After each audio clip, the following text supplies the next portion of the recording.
السلام عليكم ورحمة الله وبركاته. الصلاة والسلام عليك سيدي يا رسول الله. الصلاة والسلام عليك يا حبيب الله. الصلاة والسلام عليك يا شافع المذنبين.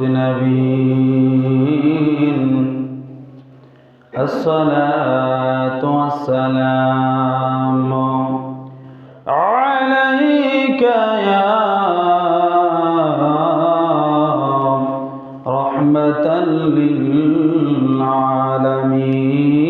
اللهم صل على سيدنا مولانا محمد وعلى آل سيدنا مولانا أرمار شرف اللهم صل سيدنا مولانا محمد وعلى آل سيدنا مولانا لك কোটি সালাম জানাই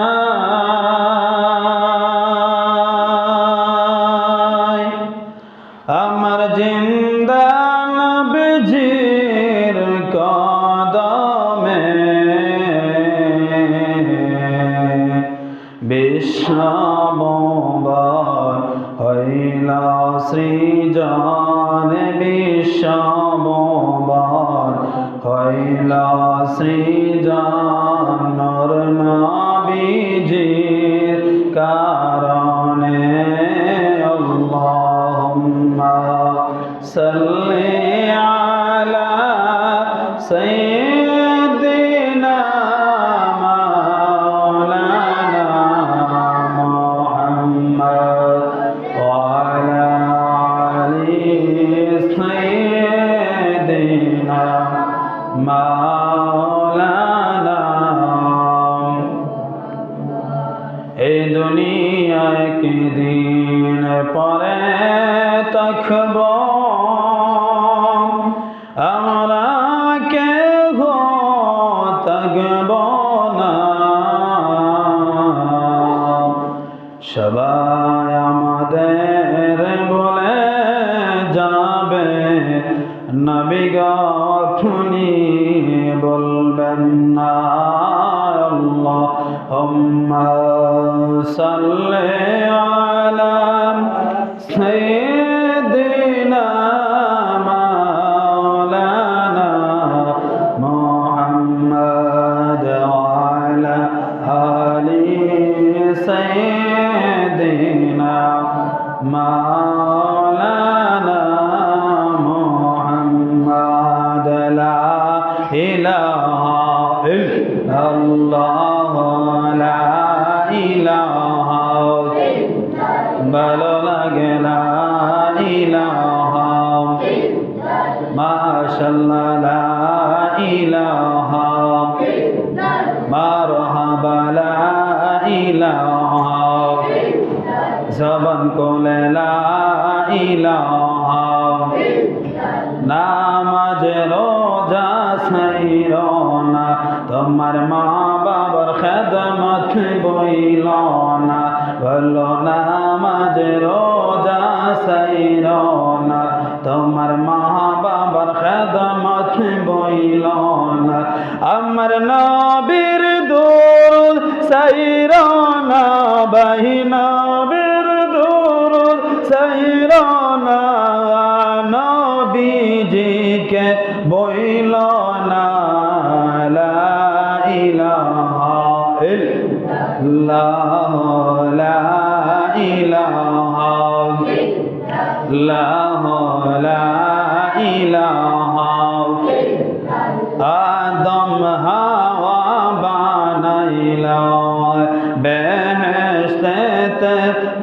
পাঠাইলা আল্লাহ আদম হাওয়া বানাইলা বেহেশতেতে পাঠাইলা আইরে হিকমত গলদম খাওয়াইয়া হিকমত গলদম খাওয়াইয়া দুনিয়ায় দিলা পাঠাইয়া লা ইলাহা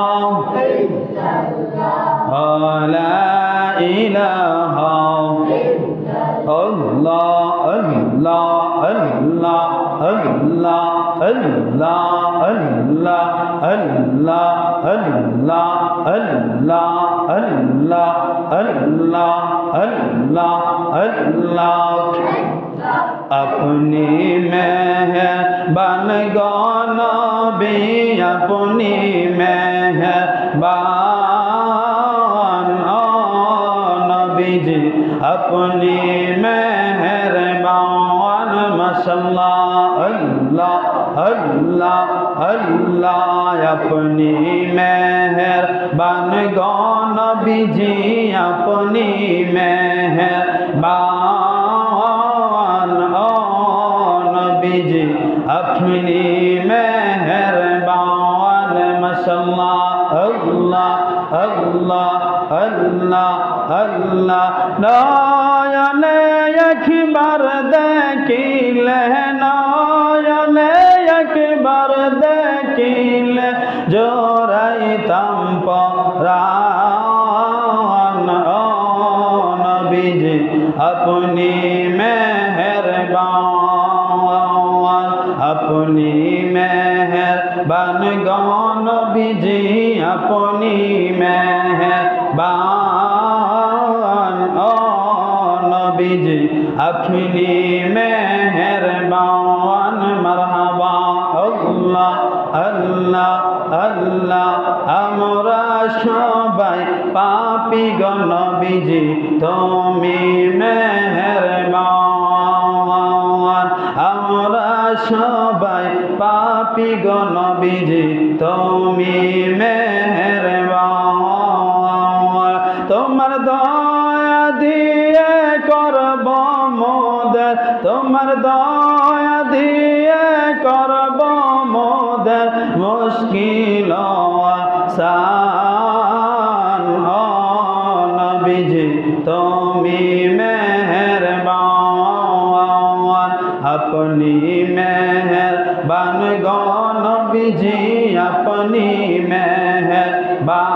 मेहरबान ओ नबी जी अपनी मेहरबान माशाअल्लाह अल्लाह अल्लाह अल्लाह अल्लाह अल्लाह তুমি আদি তুমি অন্ত তুমি মোদের জাওয়ান মাশাআল্লাহ আল্লাহ আল্লাহ তুমি আদি তুমি অন্ত তুমি মোদের জাওয়ান মাশাআল্লাহ আল্লাহ আল্লাহ খোদার কাছে পাক যে তোমার খোদার কাছে পাক যে তোমার পবিত্র জবান ও নবী জি अपनी मेहरबान मरहबा अल्लाह अल्लाह अपनी मेहरबान गो नबी जी अपनी मेहरबान ओ नबी जी अपनी मेहरबान माशाअल्लाह अल्लाह अल्लाह अल्लाह अल्लाह अल्लाह अल्लाह لا إله إلا الله محمد رسول الله صلى الله عليه وسلم الحمد لله সম্মানিত হাজিরিন মুসল্লিয়ান کرام মুরব্বিয়ান আযম যুবক ভাইরা ছোট ছোট সোনামণিরা পবিত্র জুমার দিনে মহান আল্লাহ রাব্বুল আলামিন আপনি আমাকে অতি দয়া করে মায়া করে মহব্বত করে দুনিয়ার নানা অশ্লীল কাজ কর্ম থেকে বাছাই করে করে আল্লাহ রাব্বুল আলামিন আপনি আমাকে আসার এবং বসার তৌফিকটুকু দান করেছেন। এই মহান মনিবের দরবারও আমরা অন্তরে অন্তঃস্থল থেকে কালিমাতুশ শুকর আদায় করি, সবাই মহব্বতে বলি আলহামদুলিল্লাহ। লক্ষ কোটি দুরূদ আর সালাত আর সালাম ওই নবীজি নুরানি কদম মুবারকে, যিনি হায়াতুন নবী, যিনি জিন্দা নবী, যিনি গায়েবের খবর দেনেওয়ালা, যিনি উম্মতদেরকে তরানেওয়ালা, উম্মতদেরকে বাঁচানেওয়ালা, সেই রাহমাতুল লিল আলামিন নবীজি উম্মত আমরা হতে পেরেছি। আবার মন থেকে শুকর আদায় করি আলহামদুলিল্লাহ। সম্মানিত প্রিয় হাজিরিন, এমন একজন নবী আমরা পেয়েছি, এমন একজন আখরি জামানার নবীজির উম্মত আমরা হতে পেরেছি। আসলে আমরা ভাগ্যবান, কারণ সেই নবীজির উম্মত হওয়ার জন্য অনেক নবীরা পর্যন্ত আফসোস করেছেন। আমরা কোনো আফসোস করি নাই, না চাইতেই সেই নবীজির রহমতের নবীর উম্মত হিসাবে আল্লাহ রাব্বুল আলামিন আমাদেরকে সকলকে কবুল করেছেন। সুতরাং ওই নবীজির উপর দুরূদ ও সালাত ও সালাম পেশ করলে আমার আপনার নবী অত্যন্ত খুশি হন। আল্লাহর উপরে আল্লাহর জিকির, আল্লাহর ইবাদত বন্দেগী করলে আল্লাহ তাআলা যতটুকু খুশি হন, আল্লাহ বলেন তার চাইতে আমি বেশি খুশি হই যখন আমার বান্দা বান্দিরা আমার হাবিবের উপর দুরূদ ও সালাত ও সালাম পেশ করে, তার চাইতে আমি আল্লাহ আরো বেশি খুশি হই। সুবহানাল্লাহ।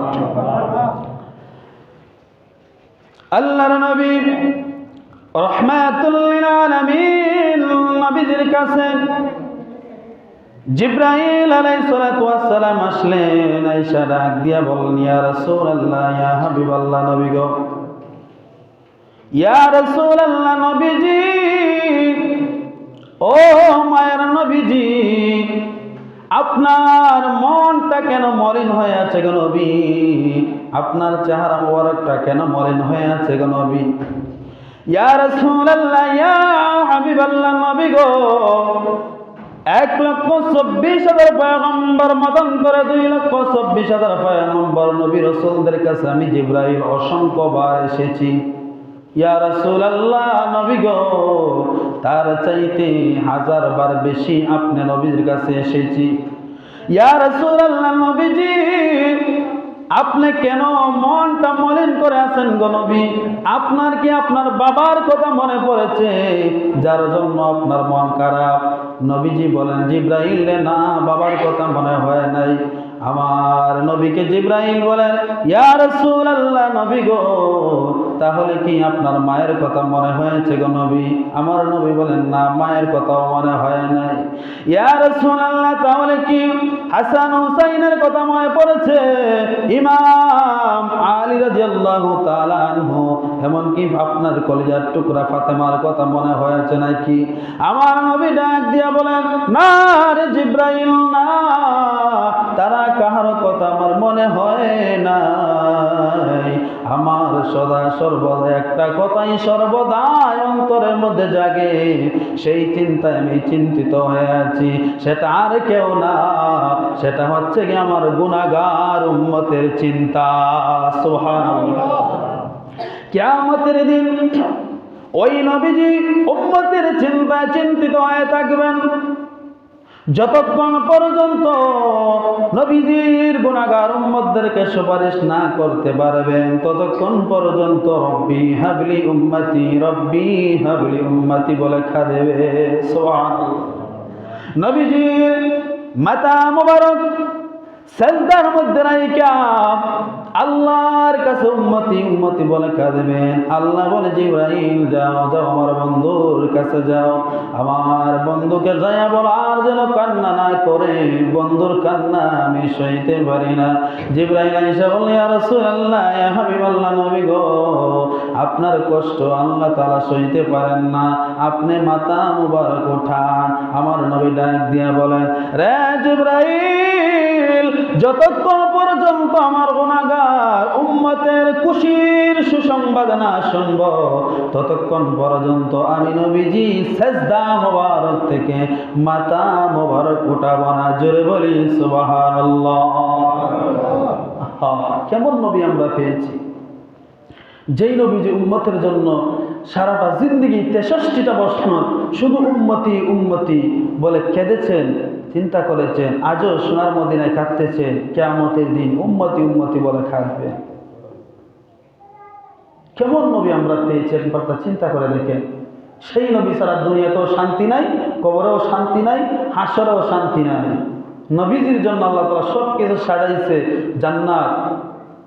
ওই নবীকে যদি আমরা ভালোবাসার মতো বাঁচতে পারি, নবীদের সুন্নত তরিকা মোতাবেক আমাদের জীবনটাকে সুন্দর করতে পারি, বিনিময়ে আল্লাহ তাআলা আমাদেরকে জান্নাত দান করেন।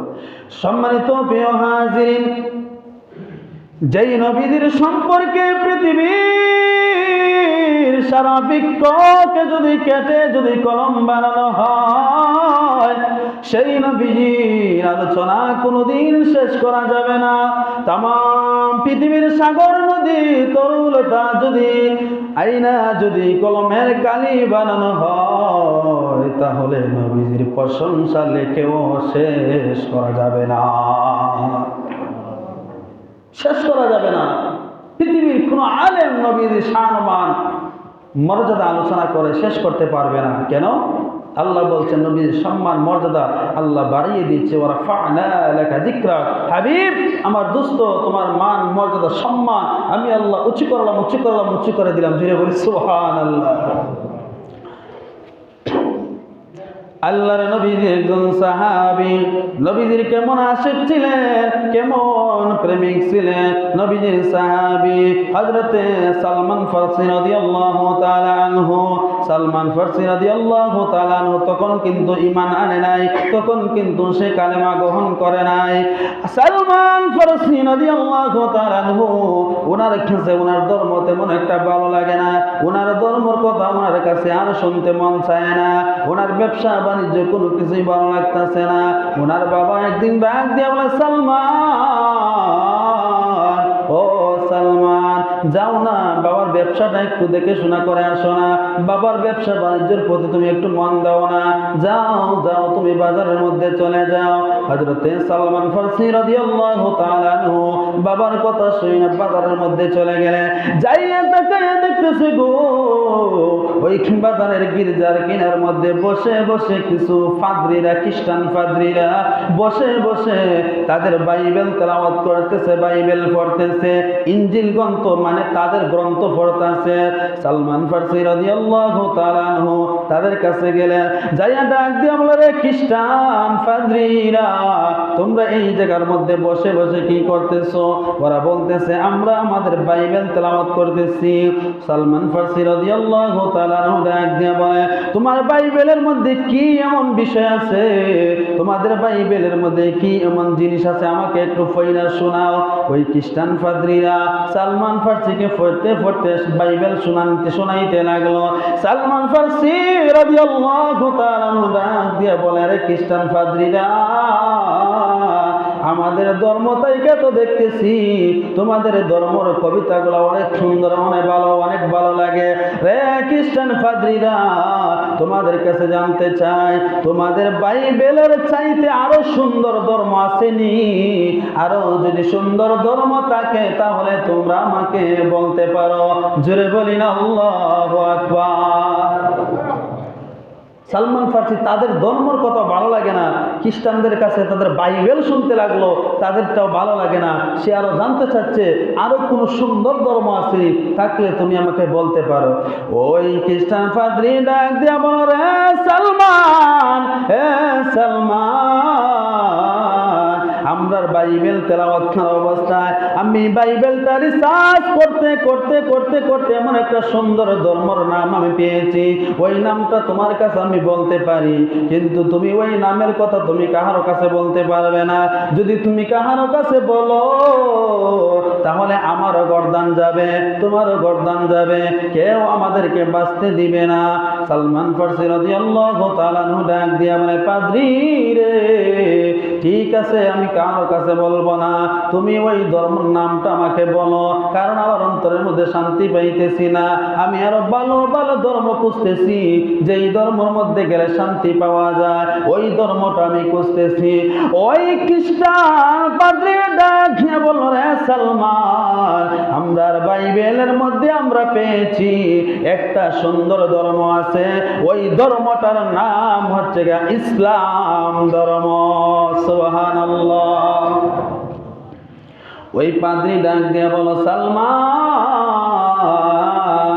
ওই ধর্মটা তুমি গ্রহণ করে নাও, কারণ ইন্নাদ-দীনা ইনদাল্লাহিল ইসলাম, ইসলাম হলো শান্তির ধর্ম, ইসলাম হলো মনোনীত ধর্ম, ইসলাম হলো অশান্তি থেকে শান্তি পাওয়ার ধর্ম।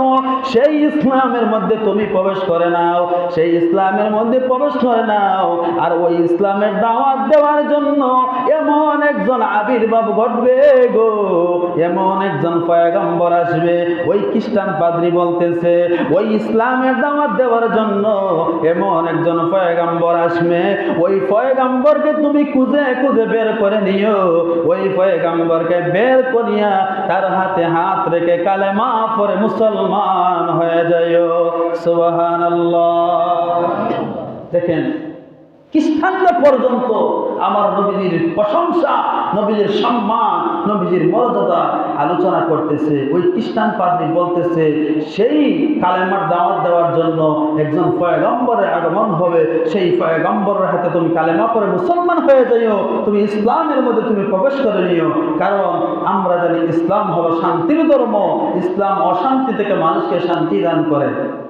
এবার হযরতে সালমান ফারসি রাদিয়াল্লাহু তাআলা আনহু ডাক দিয়ে বলেন, রে খ্রিস্টান পাদ্রী, তুমি যেই ধর্মের কথা বললা, সেই ধর্মের মধ্যে আমি প্রবেশ করার জন্য, এমনকি সেই ইসলাম ধর্ম দাওয়াত দেওয়ার জন্য একজন পয়গম্বরের আগমন হবে। ওই পয়গম্বরকে আমি কোথায় পাবো? ওই পয়গম্বরের হাতে হাত রেখে আমি কিভাবে কালেমা পড়ে মুসলমান হব? ওই পয়গম্বরকে আমি কোনোদিন তো দেখি নাই, কোনোদিন জানিও নাই, শুনিও নাই, সেটার সন্ধান আমি কিভাবে পাবো? ওই পাদ্রী ডাক দিয়ে বলে, সালমান, ওই পয়গম্বরকে তুমি তোমার রোম পারস্যের মধ্যে পাবে না, রোম পারস্যের দেশের মধ্যে তুমি পাবে না। ওই পয়গম্বর আগমন করবেন খেজুরের দেশ, ওই পয়গম্বর আগমন করবেন মরুভূমির দেশ, ওই পয়গম্বর আগমন করবেন মক্কাতুল মুকাররমার দেশে। জুড়ে বলি না সুবহানাল্লাহ। ওই পয়গম্বরকে তুমি যদি পেতে চাও, তাহলে তুমি মক্কা নগরীর মধ্যে তুমি প্রবেশ করো, তোমার রোম পারস্যের মধ্যে তুমি খুঁজে পাবে না। সালমান ফারসি রাদিয়াল্লাহু তাআলা আনহু ডাক দিয়ে বলে, রে খ্রিস্টান পাদ্রী, ওই পয়গম্বরকে আমি কিভাবে দেখবো? ওনাকে তো আমি কোনোদিন দেখিও নাই, ওনাকে তো কোনোদিন আমি চিনিও নাই, কিভাবে ওনাকে আমি চিনবো? মক্কাতুল মুকাররমা যাইয়া কিভাবে চিনবো? আমাকে তুমি ডকুমেন্ট দিয়ে দাও। ওই খ্রিস্টান পাদ্রী ডাক দিয়ে বলে, রে সালমান ফারসি, ওই নবীজিকে চেনার জন্য আমি তোমাকে তিনটা নির্দেশন জানাইয়া দে, তিনটা নিয়ম তোমাকে আমি জানাইয়া দে। ওই তিনটা নিয়ম, তিনটা পদ্ধতি যার মধ্যে তুমি পাইবা, সে নিঃসন্দেহে বিশ্বাস করে নিবে আল্লাহর নবী। জোরে বলুন সুবহানাল্লাহ। সালমান ফারসি রাদিয়াল্লাহু তাআলা আনহু দিয়ে বলেন, হ্যাঁ ঠিক আছে, তাহলে তুমি কি তিনটা নিয়ম আমাকে দেখাইয়া দিবা, বোঝাইয়া দিবা? ওই খ্রিস্টান পাদ্রী ডাক দিয়ে বলেন, ওই ব্যক্তিকে তুমি তিনটা পরীক্ষা করবা, ওই তিনটা পরীক্ষার মধ্যে যদি পাস করে ফেলে, তাহলে বিশ্বাস করে নিও সে আল্লাহর নবী। এক নাম্বার শর্ত হচ্ছে গিয়া, ওনার জন্য তুমি কিছু সদকা নিবা, সদকার মাল নিবা, সদকার মাল নিয়ে ওনার কাছে দিবা, যাইয়া বলবো আপনার জন্য সদকার মাল নিয়ে এসেছে, আপনি গ্রহণ করুন। যদি উনি সদকার মাল গ্রহণ করে নেয়, তাহলে উনি নবী হতে পারে না, কারণ আল্লাহর পয়গম্বররা, নবী রাসূলরা সদকার মাল খাওয়া জায়েজ নাই। কথা বলেন ঠিক কিনা? ওই পাদ্রী ডাক দিয়ে বলল, এক নাম্বার পরীক্ষা করবে সদকার মাল দিয়া, দুই নাম্বার পরীক্ষা তুমি করবা, দুই নাম্বার পরীক্ষা তুমি করবা ওনার জন্য তুমি কিছু হাদিয়া নিবা, হাদিয়া হাদিয়া নিয়ে নিবা। যদি তোমার হাদিয়াটা উনি গ্রহণ করে ফেলে তাহলে মনে করবা সে নিঃসন্দেহে আল্লাহর নবী। সুবহানাল্লাহ।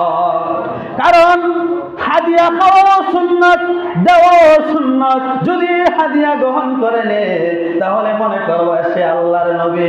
দুই নাম্বার পরীক্ষা চলে গেল। তিন নাম্বার পরীক্ষা, তিন নাম্বার পরীক্ষা তুমি তাকাইয়া দেখবা ওনার ডান বাহুর মধ্যে আমার আল্লাহ সুবহানাহু ওয়া তাআলা খতমে নবুয়তের শিল মারে দিয়েছে। যদি ওনার ডান বাহুর মধ্যে যদি খতমে নবুয়তের শিল তুমি পাও তাহলে মনে করবা সে আল্লাহর নবী। ওই তিনটা নিয়ম, তিনটা পরীক্ষা যদি তুমি পাস করতে পারো, তিনটা পরীক্ষা করার পরে যদি সে পাস করে ফেলে তাহলে ওনার হাতে তুমি হাত রেখে কালেমা পড়ে মুসলমান হয়ে যায়। জোরে বলুন না সুবহানাল্লাহ। সালমান ফারসি রাদিয়াল্লাহু তাআলা আনহু সুন্দর পরামর্শ পেয়ে গেলেন। এবার সালমান ফারসি রাদিয়াল্লাহু তাআলা আনহু ওনার দেশ থেকে রোম পারস্য থেকে রওনা হয়ে গেলেন মক্কা নগরীতে আসার জন্য। এত দূর থেকে কিভাবে উনি চলে আসবে? তখন তো কোনো গাড়ি ছিল না, স্টিমার ছিল না, বিমান ছিল না, জাহাজ ছিল না। ওই সালমান ফারসি রাদিয়াল্লাহু তাআলা আনহু যখন মক্কা নগরী থেকে, মক্কাতুল মুকাররমা থেকে যখন সিরিয়ার দেশ, রোম পারস্যের দেশ যখন মানুষ ব্যবসা বাণিজ্য করার জন্য কাফেলা বানাইয়া চলে যাইত, ওই সালমান ফারসি রাদিয়াল্লাহু তাআলা আনহু ওই মক্কা নগরীর কাফেলার সঙ্গে সঙ্গী হইয়া বসতে বসতে আইতে লাগলেন। বাবারে হাদিস শরীফ প্রমাণ করে, তিরমিজি শরীফের মধ্যে বিশাল বড় লম্বা বর্ণনা রয়েছে। আমি সংক্ষেপ করে বলে দিচ্ছি। একদিন নয়, দুই দিন নয়, বছরের পর বছর লাগাইয়া সালমান ফারসি রাদিয়াল্লাহু তাআলা আনহু না খাইয়া ওই কাফেলার সঙ্গে সঙ্গে আসতেছে। কিছুক্ষণ যাওয়ার পরে কাফেলা আবার তাকে বিদায় করে দেয়, কিছুক্ষণ যাওয়ার পরে আবার কাফেলা তাকে বিদায় করে দেয়। খাওয়া দাওয়া ঠিক মতো হয় না, গোসলও ঠিক মতো হয় না। ওনার কাফেলার সঙ্গে এক এক করে করে করে করে কাফেলা চেঞ্জ করে করে পাল্টাইয়া আস্তে আস্তে আসতেছে। হঠাৎ করে তাকাইয়া দেখতেছে গো, মক্কা নগরী থেকে একটা কাফেলা গেল সিরিয়ার দেশে ব্যবসা করার জন্য। ওই সালমান ফারসি রাদিয়াল্লাহু তাআলা আনহু ওই মক্কা নগরীর কাফেলাকে ডাক দিয়ে বললেন, রে ভাই আপনারা কি মক্কার লোক? ওরা বলল, হ্যাঁ আমরা মক্কার লোক। আপনারা কি আবার ব্যবসা শেষ করে কি মক্কার দেশে চলে যাইবেন? ওরা বললেন, হ্যাঁ মক্কার দেশে চলে যাব। সালমান ফারসি রাদিয়াল্লাহু তাআলা আনহু বলেন, ও প্রিয় ভাইরা, মেহেরবানি করিয়া আমাকে তোমাদের সঙ্গে মক্কা নগরীর মধ্যে নিয়ে যাইবাইনি। ওই মক্কা নগরীর লোকরা ডাক দিয়া বলল, কে গো তুমি, কে, তোমার পরিচয় কি, তুমি কেন মক্কা নগরীতে চলে যাইতা? উনি বলল, আমার বিশেষ বড় প্রয়োজন আছে, বিশেষ বড় দরকার আছে, যার কারণে আমি মক্কা নগরীর মধ্যে যাওয়া লাগবো।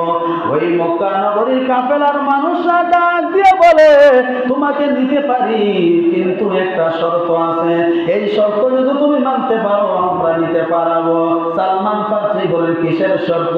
মক্কার লোকরা ডাক দিয়ে বলল, তুমি এত পরিমাণ দিনার দিতে হবে, এত পরিমাণ যদি দিনার তুমি দেও তাহলে আমরা সঙ্গে কাফেলা করে তোমাকে মক্কা নিয়ে যাব। সালমান ফারসি বলেন, ভাই প্রয়োজন যদি হয় আমার জীবনটাও দিয়ে দিতে পারি, কারণ দিরহাম আমার কাছে বড় না, কারণ আমি এমন একজনের পাগল, ওই নবীর জন্য, ওই নবীকে দেখার জন্য আমার মনটা চটপট করে আছে। হ্যাঁ ঠিক আছে, আমার কাছে যা হাদিয়া, যা দিরহাম আছে আমি সবগুলা তোমাদেরকে দিয়ে দিব। হাদিস শরীফ প্রমাণ করে সালমান ফারসি সব টাকা পয়সা দিরহামগুলা মক্কা নগরীর কাফেলার কাছে দিয়ে দিয়েছে। ওই কাফেলার সাথে হস্তে হস্তে চলে আসতেছে। হঠাৎ করে কিছুদিন যাওয়ার পরে ওই মক্কা নগরের লোকরা ওই সালমান ফারসিকে তাদের কাফেলা থেকে বিদায় করে দিয়ে দিল। বলল, ভাই তোমাকে মক্কা নগরীর কাছে নেওয়া যাওয়া সম্ভব নয়। হঠাৎ করে মধ্য রাস্তার মধ্যে সালমান ফার্সিকে অন্য মানুষের কাছে বিক্রি করে দিয়ে দিল। সালমান ফার্সি ডাক দিয়ে বলে, ভাই ও ভাই, নিজে না খাইয়া না ফিন্দা অনেক কষ্ট করে, অনেক পেরেশানি করে, তোমাদের কাফেলার সঙ্গে আমি চলে আসলাম। আমার কাছে যা দিরহাম ছিল সবগুলো তোমাদেরকে আমি দিয়ে দিলাম। এখন মধ্য রাস্তার মধ্যে আমাকে অন্য মানুষের কাছে তুমি বিক্রি করে দিলা, এটা কেন করলাই রে ভাই? আমি এবার কিভাবে মক্কা নগরীর মধ্যে যাব? যাওয়ার মতো তো আমার কোনো সাধ্য নাই, সেই রাস্তাটা তো আমি চিনি নাই। ওই মক্কা নগরীর কাফেলার লোকরা বলে, রে গোলাম, তুই বেশি কথা বলিস না, তুই হইছ আমাদের গোলাম, এখন তোরে গোলাম হিসেবে অন্য মানুষের কাছে বিক্রি করে দিয়ে দিলাম, তোকে অন্য জায়গায় বিক্রি করে দিলাম, তোর আমাদের কোনো প্রয়োজন নাই। যদি বেশি কথা বলো তাহলে এই জায়গার মধ্যে তোকে শেষ করে দিয়ে দিব, তুই বেশি কথা বলিস না। কিতাব প্রমাণ করে সালমান ফার্সিকে গোলাম হিসেবে অন্য জায়গার মধ্যে বিক্রি করে দিয়ে দিল।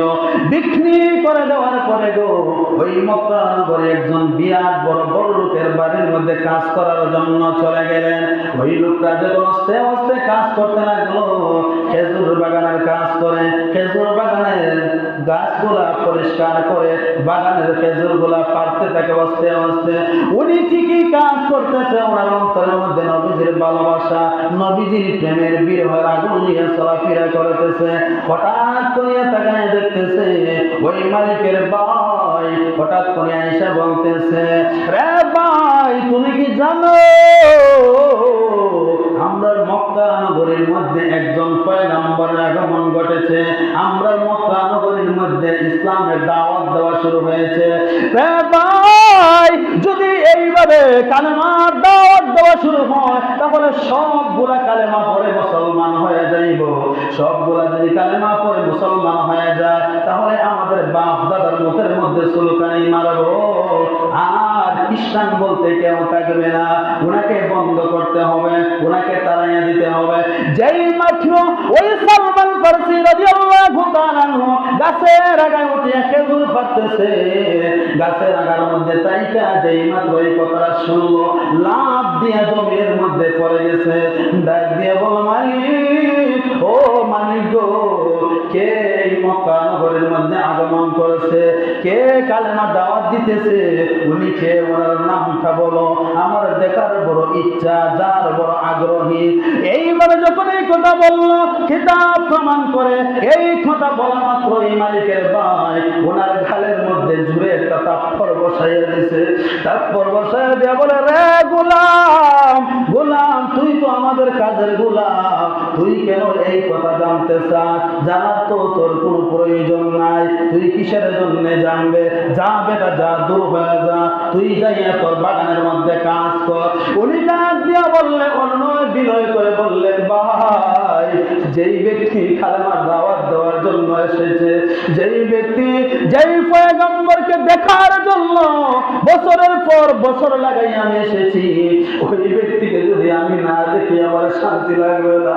ভাই আমার ভাই, মা বাবা, আত্মীয় স্বজন, বন্ধু বান্ধব, স্ত্রী পুত্র সন্তানাদি সবাইকে ছাড়িয়ে ছাড়িয়ে এসেছি, না খাইয়া না ফিন্দা এই জায়গার মধ্যে মরুভূমির মধ্যে পড়ে আছি। ভাই ওই পয়গম্বরকে একটা নজর দেখার জন্য, শুধু একটা নজর আমাকে দেখাইয়া দাও। এইভাবে যখন কেঁদে কেঁদে চোখের পানি ছেড়ে ছেড়ে বলল, ওই মালিক মায়া লেগে গেল। মালিক ডাক দিয়া বলল, রে গোলাম, যা যা যা যা দেখ, ওই এলাকার মধ্যে একজন পয়গম্বর এসেছে, অমুক ঘরের মধ্যে, অমুক বাসার মধ্যে, অমুক জায়গার মধ্যে আছে, যা যা তার সাথে দেখা কর। সালমান ফার্সি রাদিয়াল্লাহু তাআলা আনহু দেখা করতে যাইয়া নবীজির চেহারা মুবারকের দিকে যখন তাকাইলেন, সালমান ফার্সি রাদিয়াল্লাহু তাআলা আনহু বলে, যেই মাত্র নবীজির চেহারা মুবারকের মধ্যে আমি তাকাইলাম, সাথে সাথে আমার অন্তরটা একবারে শীতল হয়ে গেছে। জুড়ে বলি সুবহানাল্লাহ। শুধু শীতল হয় নাই, আমি তাকাইয়া দেখলাম আকাশের মধ্যে পূর্ণিমার ছাদ উদিত হয়। আর যে আমি সালমান ফারসি, আমার সামনে জমিনের মধ্যে আরেকটা পূর্ণিমার ছাদ উদিত হয়ে গেছে। সুবহানাল্লাহ। দুরূদ শরীফ পড়ো। আল্লাহুম্মা